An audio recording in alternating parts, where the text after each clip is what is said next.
很荣幸能担任2023高雄扶轮研习会主委，也很高兴接受这个角色和责任，在爱理事金木和理事怀子充满活力和有诸位的领导下，担任这个重要的职务，让今年在台湾高雄举行的第一代研习会，成为2023年国际扶轮最激动人心和温暖的活动之一。今年扶轮的主题是为世界创造希望，所以我们希望这次的举办的活动的机会，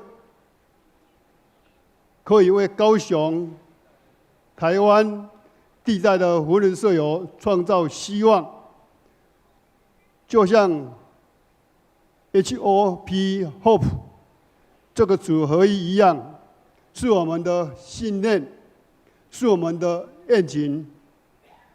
这几天，各国扶轮领导人在一起，除了分享扶轮的愿景、使命、目标及核心的价值，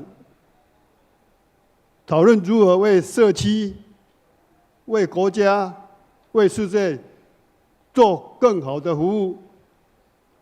也希望大家好好的欣赏这个美丽的城市，了解我们在地的文化及享受在地的美食。感谢你们的来参加，我们很展开双手，诚心欢迎大家来高雄。我们不会辜负RI社长郭准的期许，全力办好2023高雄扶轮研习会。祝我们高雄扶轮研习会顺利圆满成功，谢谢大家。Thank you, PDG William.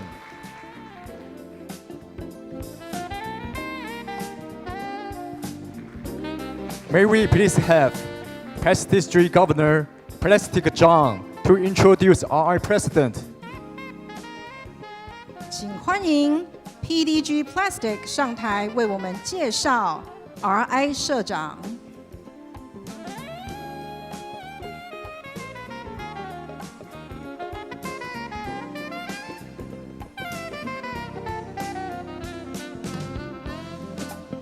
Ladies and gentlemen, a big round of applause and welcome Past District Governor William Zhang on the stage.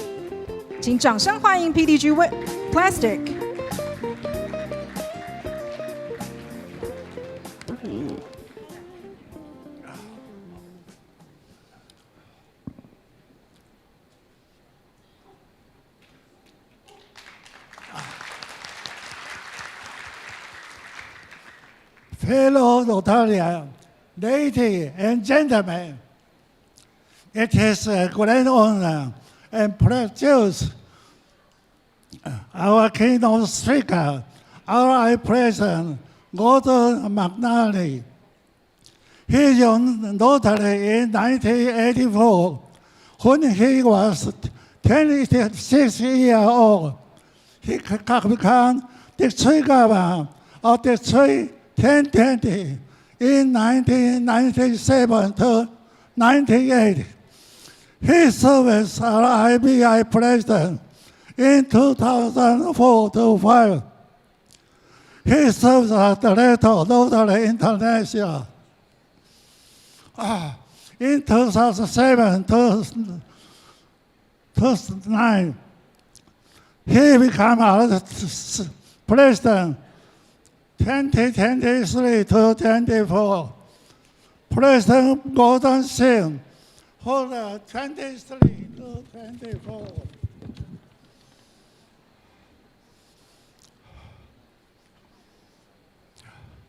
Create hope in the world. He is a dentist, operates his own dental practice in Edinburgh until 2016. Gordon and his wife, Hassel, were married 1980. Hassel is a musician. They have 2 daughters and 2 lovely granddaughters. Ladies and gentlemen, now it is an honor to present you to our president for the 2023 to 24. President Gordon McNally. Thank you. Ladies and gentlemen, please show your warmest welcome for RI President Gordon McNally.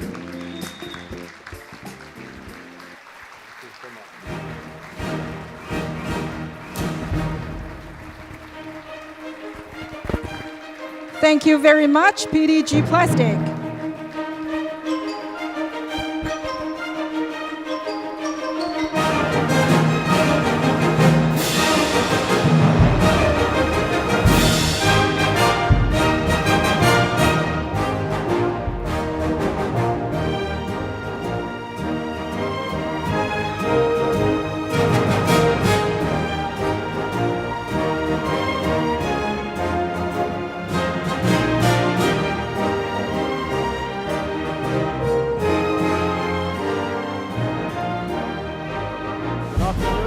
Everybody, and thank you, PDG Plastic, for that kind and too generous introduction.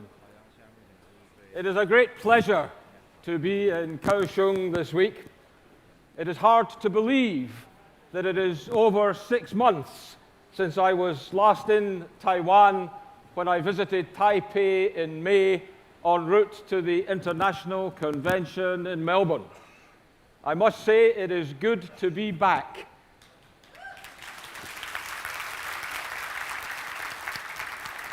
And it is good to see so many friends from all through zones 1B, 9 and 10.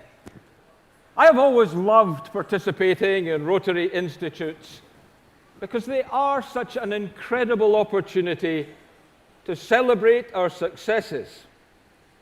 They also help us expand our networks across borders and cultures, and they are one of the best places for us to share ideas for the years ahead. This, as you all know, is a year when we are being asked to create hope in the world, which is another way of phrasing all the things that Rotary members describe ourselves as people who believe in service above self, as people of action, as people who seek a more peaceful world. And so today, I would like to focus my remarks on one specific aspect of creating hope in the world, an aspect that is very close to my heart and which I believe is so needed right now, and that is peace. Thankfully, as members of Rotary, we are committed to working for peace. It is right there within our DNA. And ultimately, by creating hope in the world, we are creating a more peaceful world, a more loving world, a more equal world. I don't know how many of you are familiar with Scotland's national poet, Robert Burns.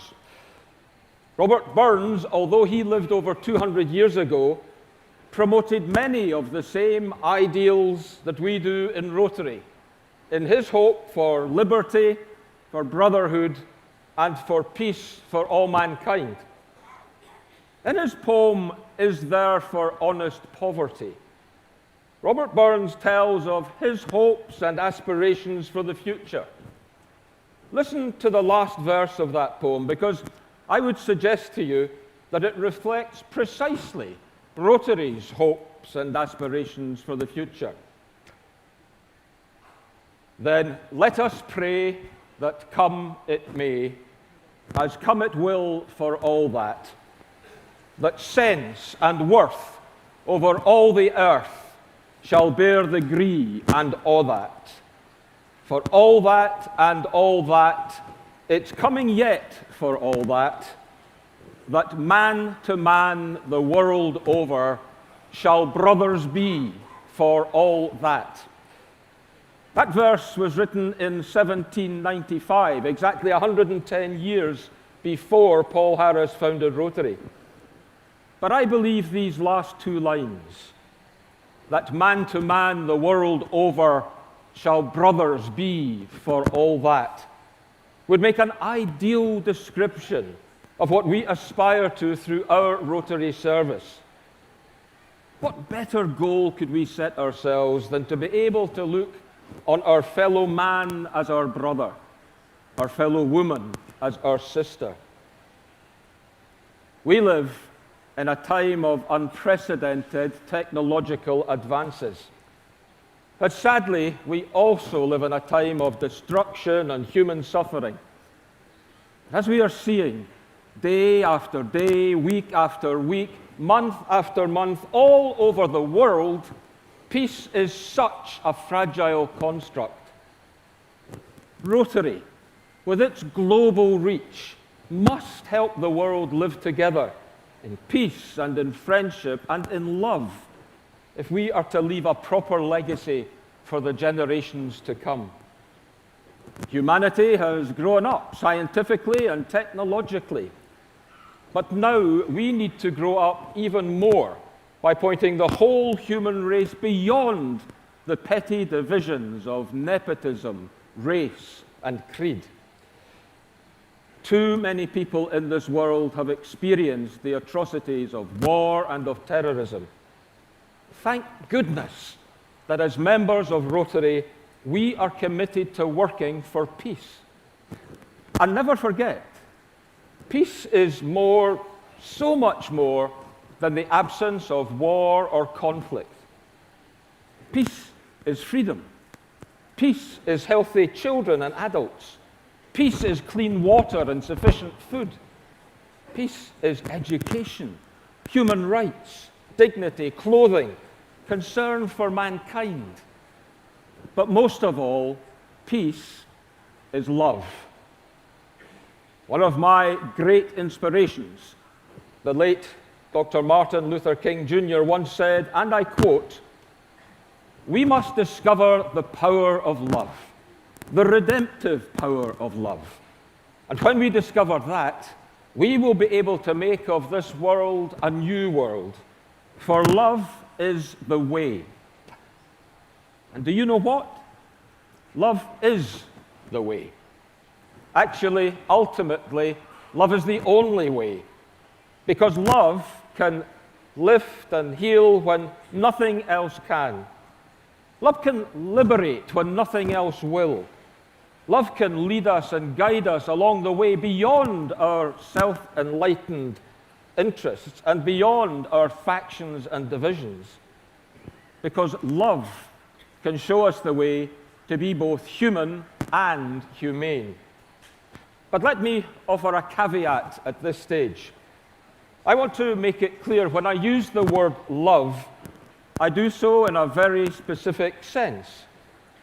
I'm speaking of love in the sense of it as an unselfish love, a sacrificial love, a way of love that seeks the good and welfare and well-being of others as well as oneself.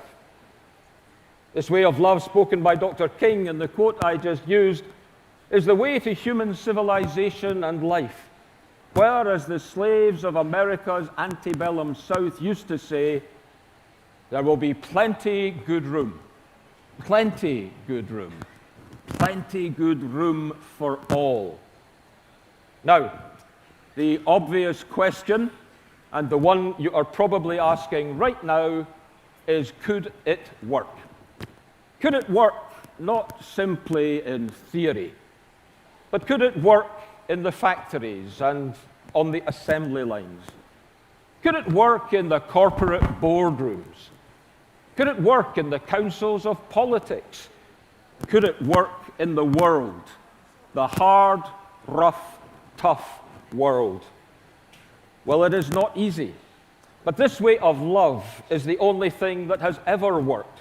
for human progress and for human civilization, and for the welfare and the well-being of the entire human family. Consider the alternative.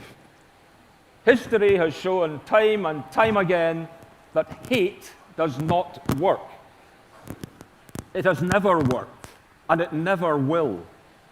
In this world, it is love that leads to right action. Returning to the words of Dr. Martin Luther King Jr., hate cannot drive out hate. Only love can do that. And so I would put it to you that what brings order in the world is to love, and let love do what it will. And if you don't believe me, just pause, and to use a word we heard a lot in Rotary last year, imagine. Imagine a world where love is the way. Imagine homes and families where love is the way. Imagine neighborhoods and communities where love is the way. Imagine business and commerce where love is the way. Where love is the way, then no child will go to bed hungry in this world ever again. Where love is the way, justice will flow like a mighty river. Where love is the way, poverty will become history. And where love is the way, there is room, plenty of room for everyone. Because when love is the way, when peace is the way, we actually treat each other like family. And what better aspirations could we as members of Rotary have?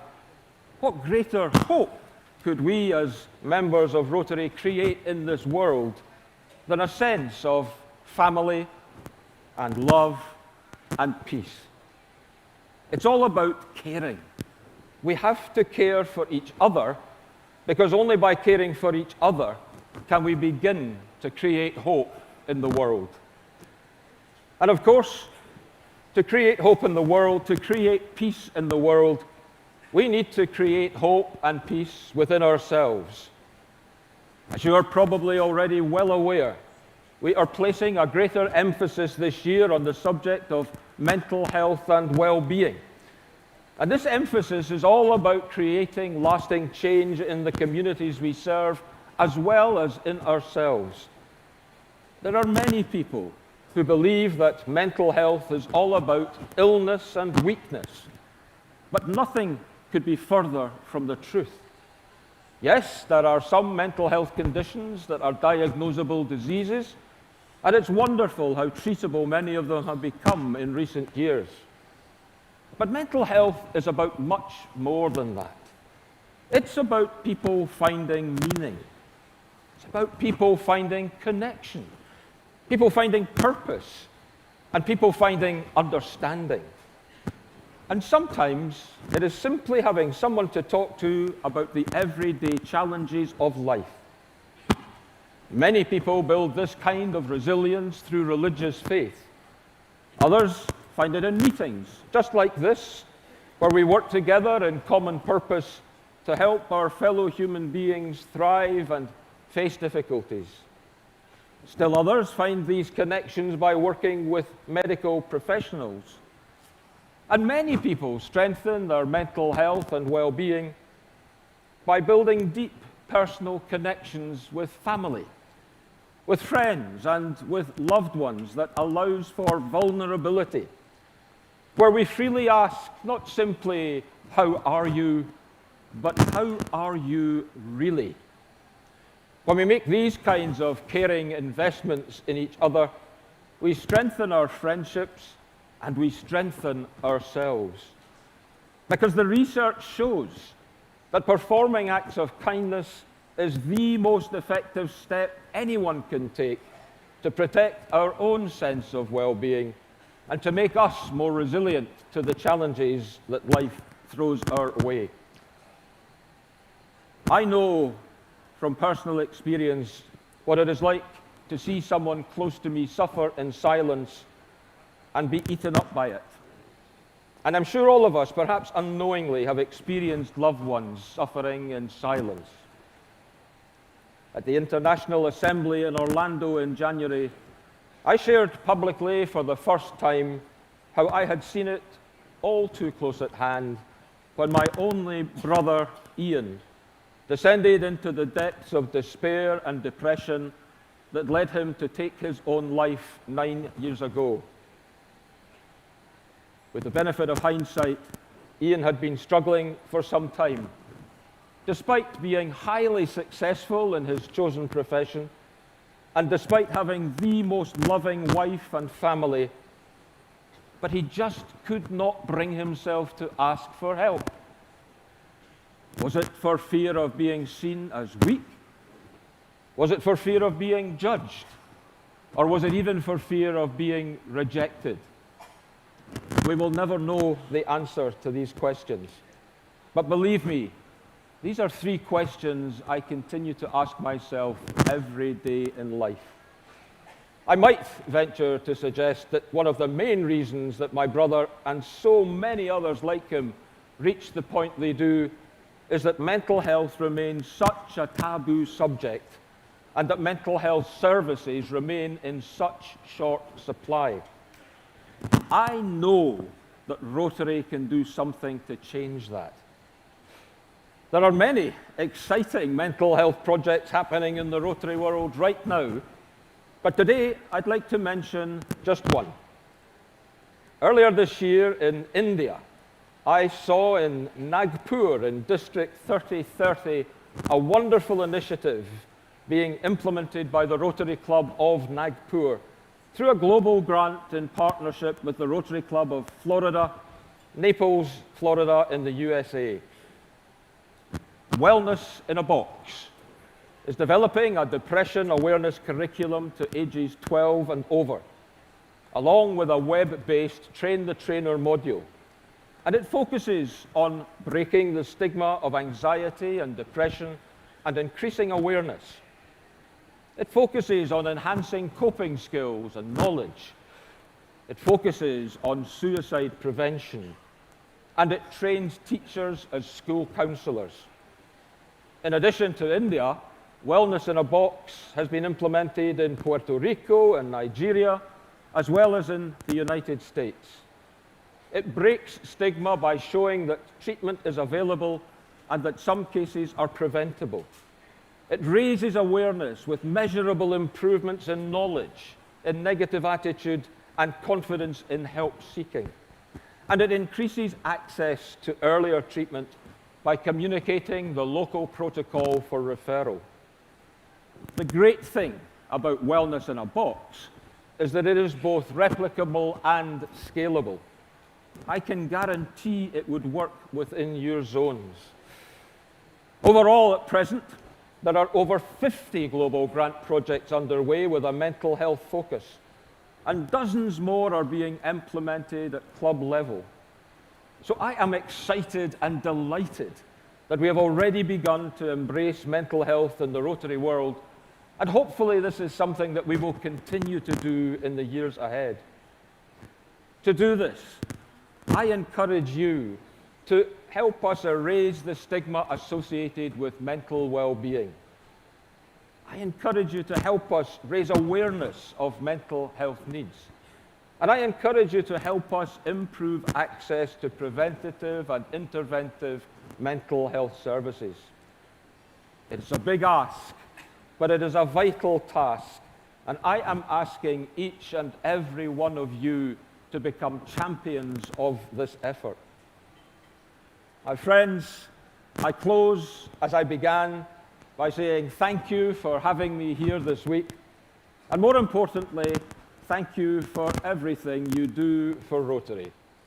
Together, we will create hope in the world. Xie. Ladies and gentlemen, RI President Gordon McNally, thank you. Thank you, sir, for your encouraging and inspiring words.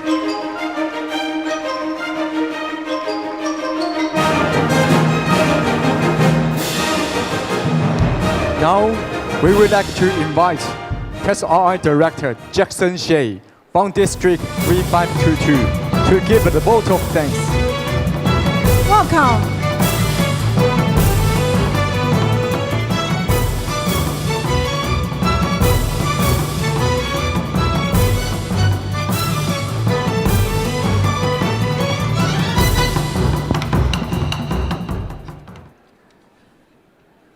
My fellow Rotarians, ladies and gentlemen, on behalf of all Rotarians here, I would like to thank President Gordon McNannis for his wonderful remarks and encouragement as we all come together today. Our Rotary theme this year is Create Hope in the World. From it, we can draw inspiration for this Rotary Institute in Kaohsiung. Not only from your remarks of the roles that Rotary International leaders play to strengthen our organization and the importance of the peace and love. President Gordon reminds us to make our commitment to Rotaries last in lifetimes. And we can make a difference in Rotaries as well as our community and perhaps our world. We hope through this institute, we can learn from each other and obtain greater knowledge and skills that we can better equip to serve our teachers at the same time. We shall also motivate ourselves to become the better club members and offer ourselves to participate in the more effective service. Let's collaborate our efforts in service of ourselves. We know now we can individually accomplish our commitment to create hope in the world. Let's keep President Gordon's words in mind and work on quantity of quality. Let's all focus on bringing good and strong people to carry out our good causes. We need to come together and show the world that strong Rotary clubs can achieve together, so that we can inspire more people to join us and make a greater impact on facing the world's challenges. Many thanks for the President Gordon for joining us today and adding great value to this gathering of the Rotarians in our Rome Institute. My fellow Rotarians, please join me in give Honorable President Gordon's a round of applause. 请各位舍友给他热烈的掌声来感谢他的演讲。Thank you so much， 谢谢。Thank you very much. Now, may we please have past District Governor Eva Kurniati from District 3410 to come up to the stage to introduce the Trustee Chair representative. Now, please give her a big round of applause and welcome her on the stage.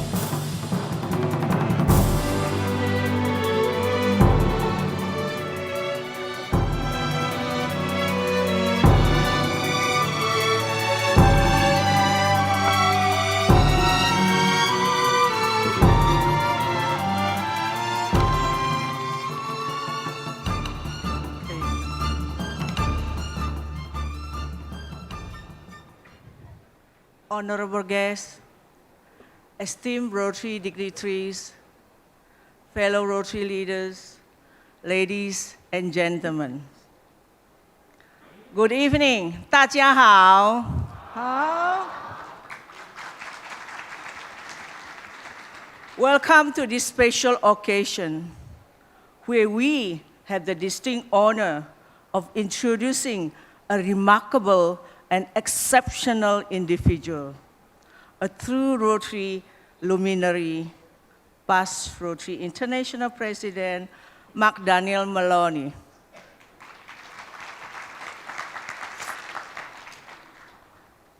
Mark is not just a leader.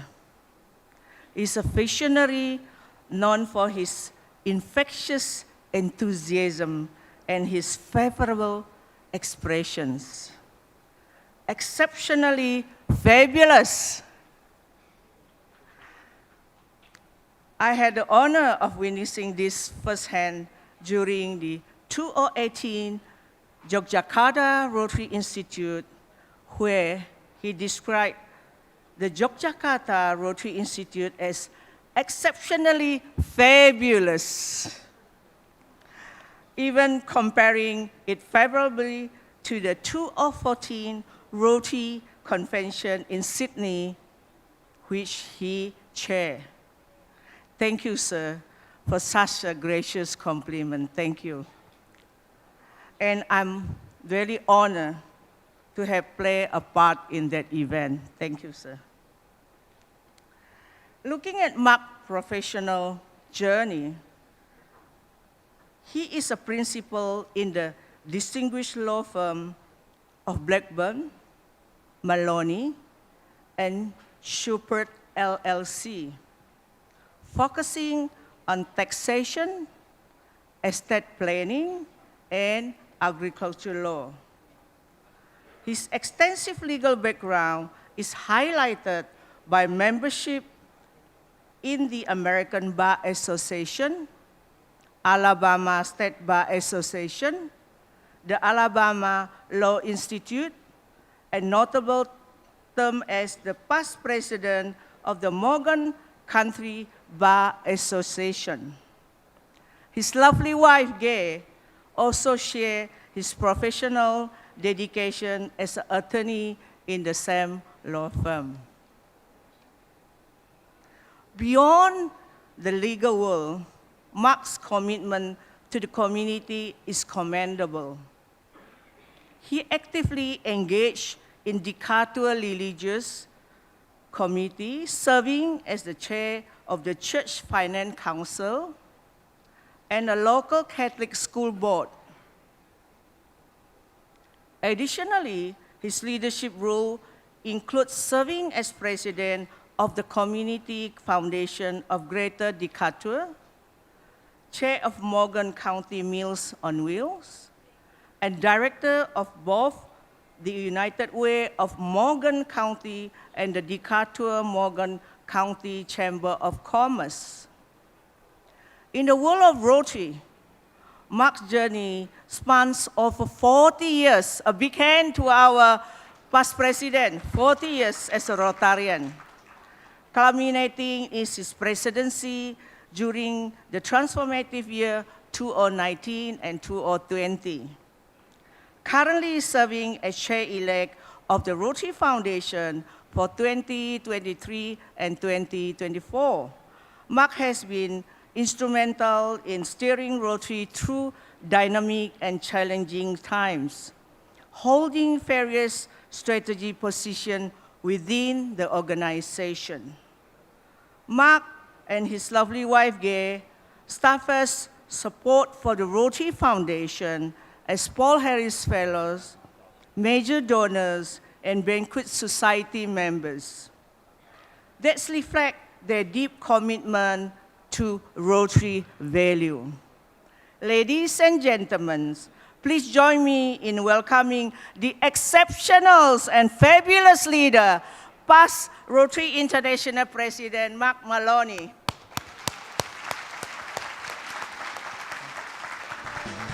Let's welcome Mark Maloney, GRF Trustee Chair Representative, to give the Institute address.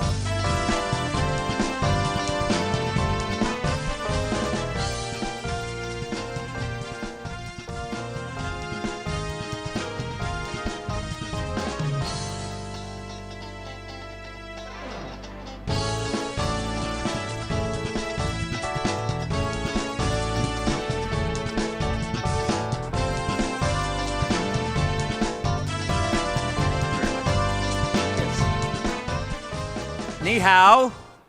你好。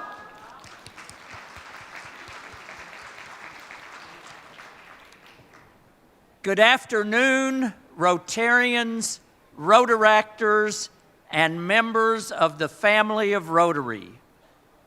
Gay and I are delighted to be here in Kaohsiung, Taiwan, for the Zones 1B, 9, and 10 Rotary Institute.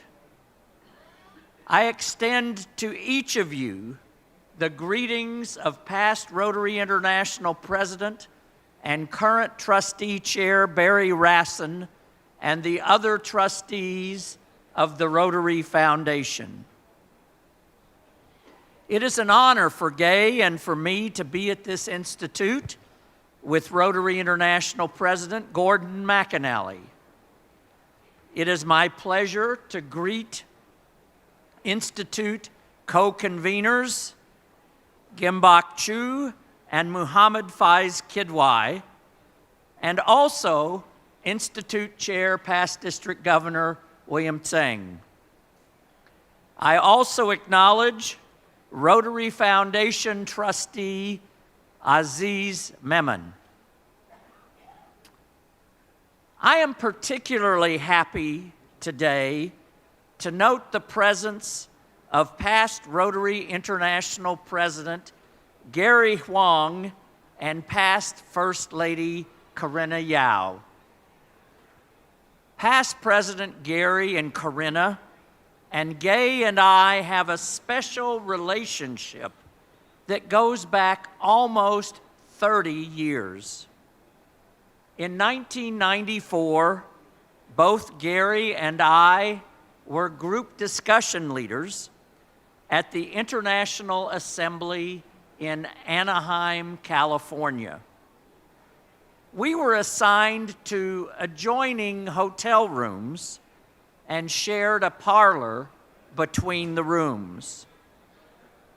The parlor was intended to be a study room where we could work and prepare flip charts and presentation notes for the group discussions that we would be leading.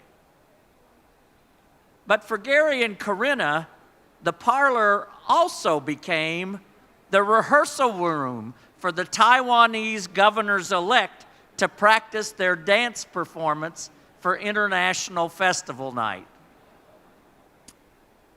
Although we enjoyed our 2-week relationship and friendship with Gary and Corinna in Anaheim, I must admit that I thought it would be unlikely that Gay and I would ever encounter them again, since we live in Alabama and they live halfway around the world here in Taiwan. But in 2000, 2001, Gary and I found ourselves serving together on the board of directors of Rotary International. And then again in 2004, 2006, we served together on the board of trustees of the Rotary Foundation.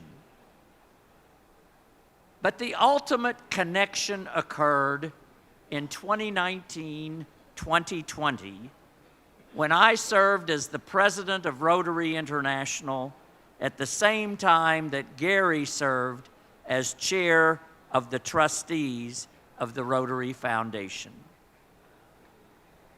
Because of the pandemic, you remember the pandemic, because of the pandemic, Gary and I never formally concluded our partnership.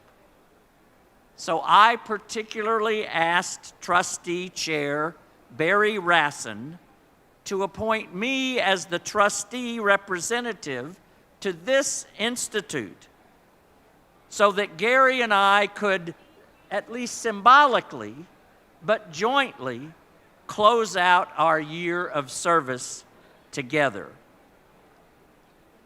Past President Gary, today I formally thank you for all the work you undertook in support of Rotary and the Rotary Foundation in 2019-2020.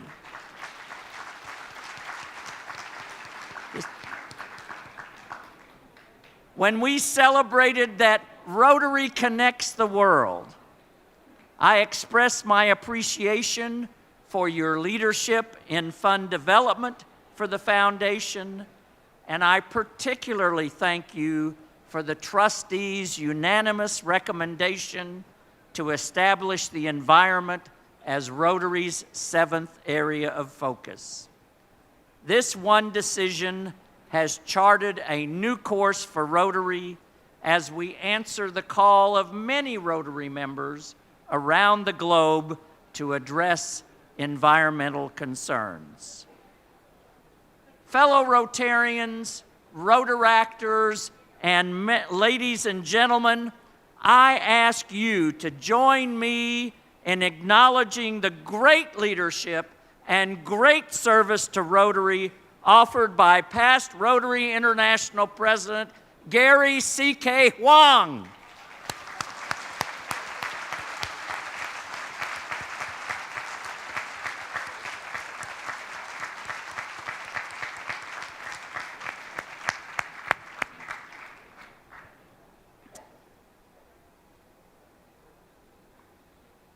We are at a pivotal moment in the history of the Rotary Foundation.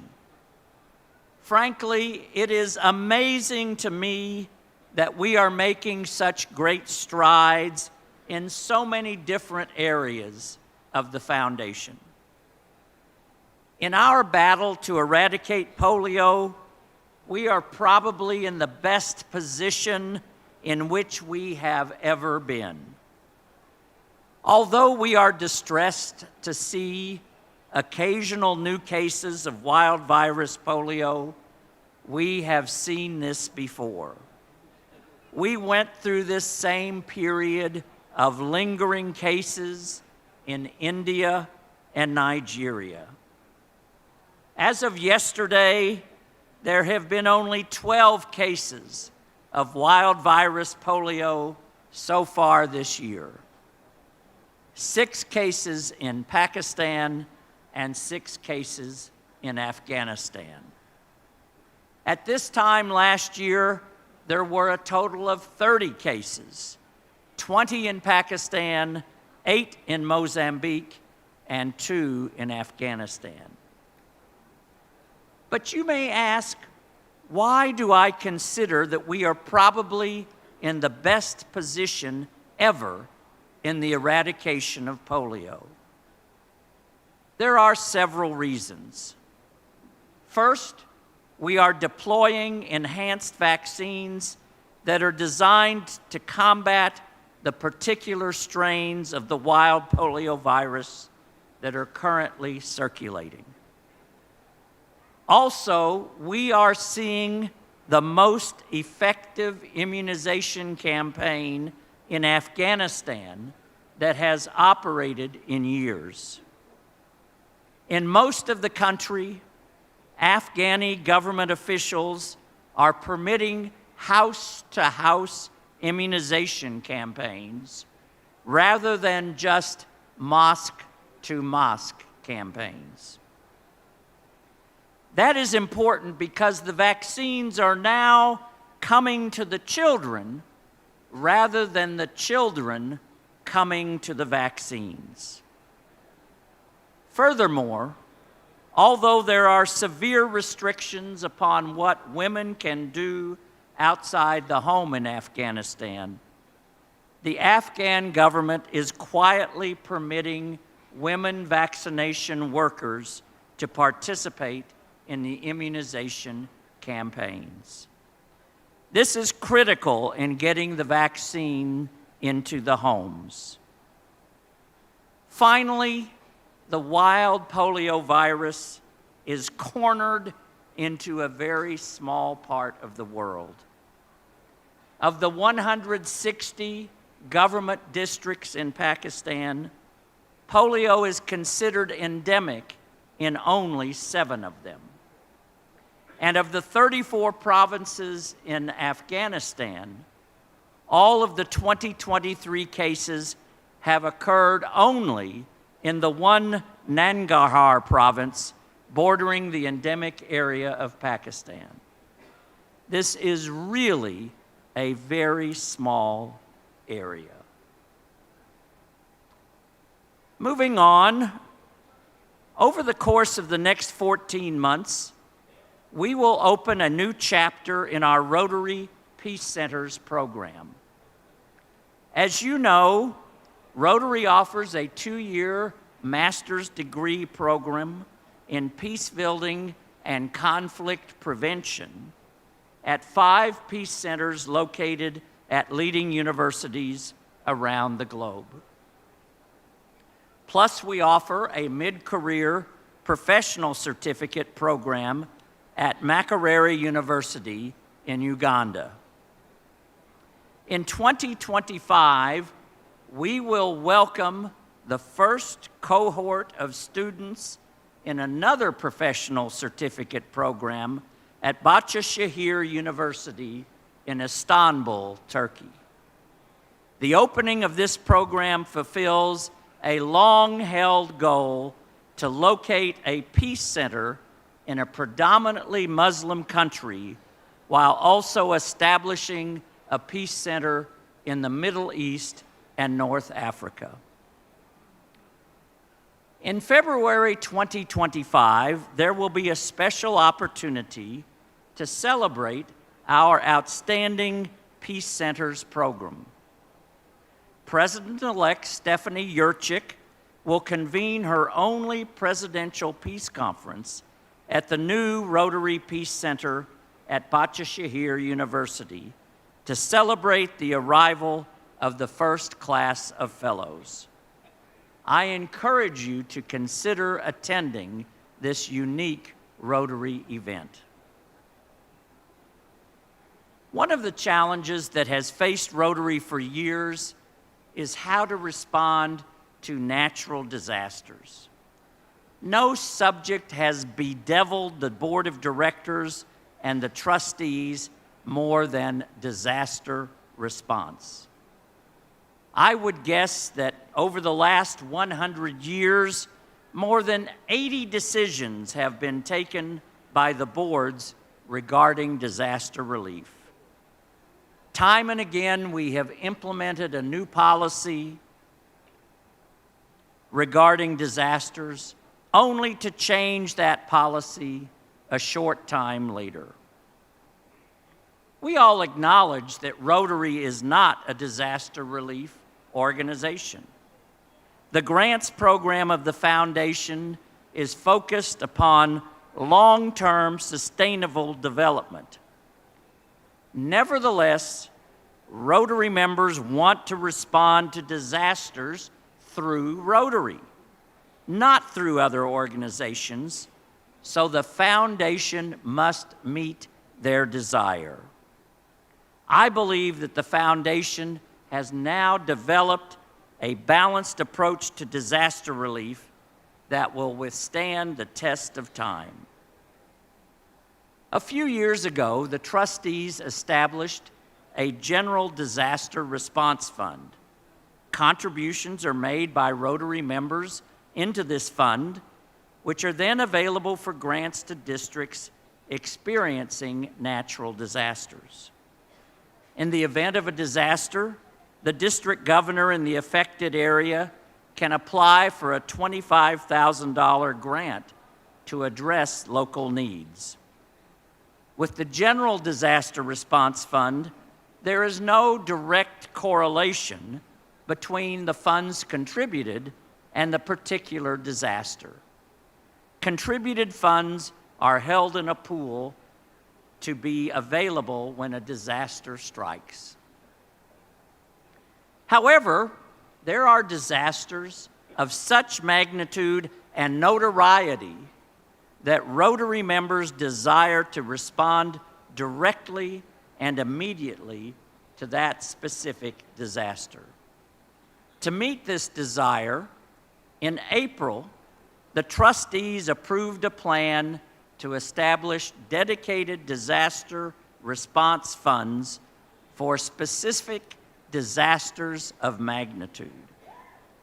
Upon application by an RI director, foundation trustee, or the general secretary, the trustee chair will consider whether a particular disaster meets the criteria to be considered a disaster of magnitude. If the criteria are met, within about 5 business days, a separate fund will be established to respond to the specific disaster. For a specified period, larger, more numerous grants will then be available to the affected districts within the limits of the funds contributed. We have already seen the success of these special disaster response funds with respect to the flooding in Pakistan and the earthquakes in Turkey and Syria, and again in Morocco. In the case of Turkey and Syria, contributions to the special fund have exceeded $3 million. To further the Foundation's goal to implement grants that are larger, more sustainable, and more impactful, 3 years ago, the trustees initiated a program called Programs of Scale. Each year, one grant in the amount of $2 million is awarded to Rotary clubs or districts to implement such a larger, more impactful project. It is intended that this grant will scale up a project that has already been successfully implemented on a smaller scale through a global grant. Furthermore, it is expected that external partners will join with additional funding and other resources. 3 years ago, the first Programs of Scale grant was awarded to the Partnership for a Malaria-Free Zambia. This project intends to reduce or eliminate malaria in portions of Zambia and is undertaken in partnership with the Gates Foundation and World Vision USA. 2 years ago, the second Programs of Scale grant was awarded to Together for Healthy Families in Nigeria, a project to reduce maternal and neonatal mortality. And at the Melbourne Convention, President Jennifer Jones announced that United to End Cervical Cancer in Egypt is the recipient of the third Programs of Scale grant. We are heartened that our first Programs of Scale project in Zambia has been so successful that the Gates Foundation and World Vision approached the Rotary Foundation to scale up the program. The resulting Rotary Healthy Communities Challenge is now a $30 million project to eliminate malaria, diarrheal diseases, and lower respiratory infections, the leading causes of death among children under 5 years of age in sub-Saharan Africa.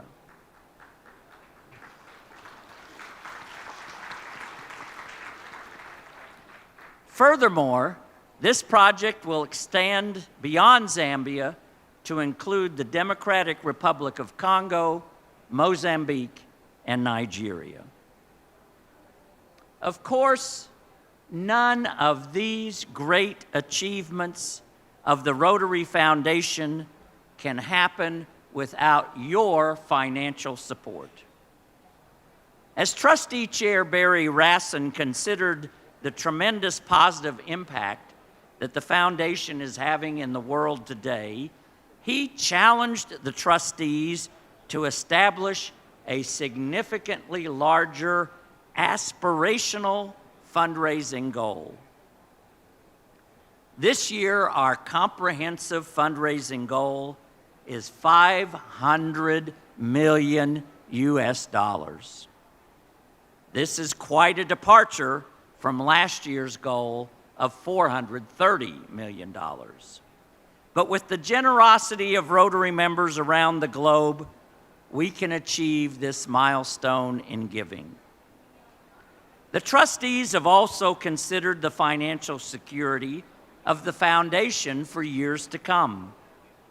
6 years ago, the trustees established a goal to grow our endowment such that it would have net assets and expectancies or commitments for future gifts totaling $2.025 billion by 2025.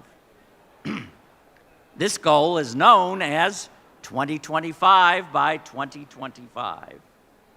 While this was our goal in 2017, in 2018, and in 2019, the deadline for achieving the goal back then was still a long time away.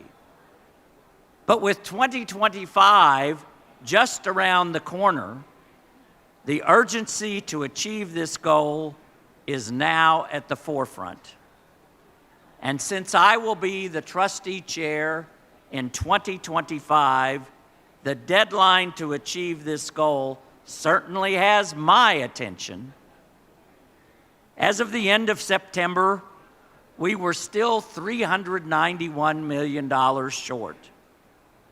I encourage you to consider how you can support Rotary's endowment and to consider the possibility of a significant legacy event in your district to support our endowment efforts. In 1917, then President Arch Klump proposed an endowment for doing good in the world. Succeeding generations of Rotarians and now Rotaractors have answered that call by supporting our Rotary Foundation. I thank you for the tremendous financial support received from Rotary members in this region. I encourage you to continue that support as we create hope in the world. Sheshe. Thank you. Thank you very much, sir, on the clear report and the information of the Rotary Foundation. Now, we would like to invite past RI Director, Professor Sovolak Vutanovic from District 3350 to give the vote of thanks. Let's give her a big round of applause and welcome her on the stage.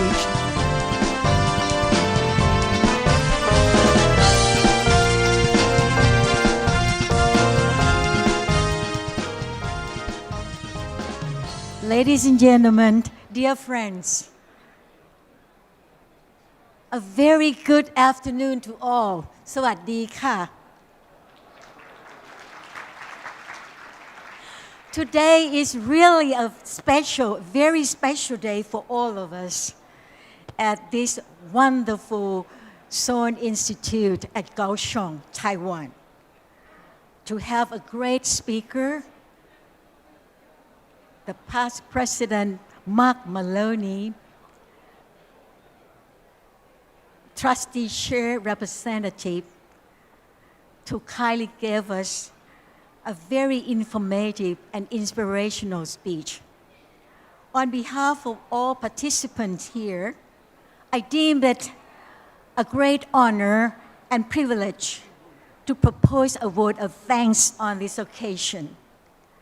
I'm very confident that all of us here, all of our hearts, filled with gratitude and respect to a great speaker with his commendable talk on especially how to do good in the world, the Rotary Connection, and the update plan of the trustee and all services through Rotary Foundation to create hope in the world, to help all people in need all around the world through Rotary Foundation. Past President Mark Maloney has indeed put the best of his efforts to make this Rotary Sohn Institute unforgettable.